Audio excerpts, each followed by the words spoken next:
Personne n'y échappe, la désinformation n'a pas de frontières, mais les informations trompeuses ont plusieurs visages.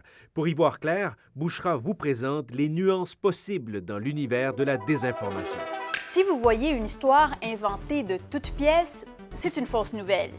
Mais si elle est vraie, mais qu'elle est prise hors contexte, ou encore qu'elle est vraie, mais qu'elle date d'il y a plusieurs années. Ça, c'est la différence entre la désinformation, la malinformation et la mésinformation. La désinformation, c'est quand quelqu'un veut intentionnellement induire les gens en erreur. Et ça peut prendre plusieurs formes. Par exemple, ça peut être d'inventer une histoire de A à Z. Ou encore faire un montage photo d'une situation qui n'est jamais arrivée. Ça peut aussi être de créer une citation et de l'attribuer à une personnalité publique. La malinformation, c'est quand il y a un fond de vérité, mais que l'histoire est détournée.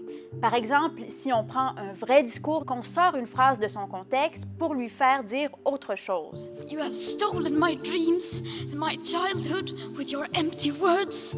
Pleurnicher sur comment son enfance a été détruite. Mettez-vous à la place d'un enfant à Gaza, au Yémen ou ailleurs et qui voit ça. Pourtant, quand on écoute toute la séquence, on voit bien que Greta Thunberg n'a jamais osé se comparer à ses enfants.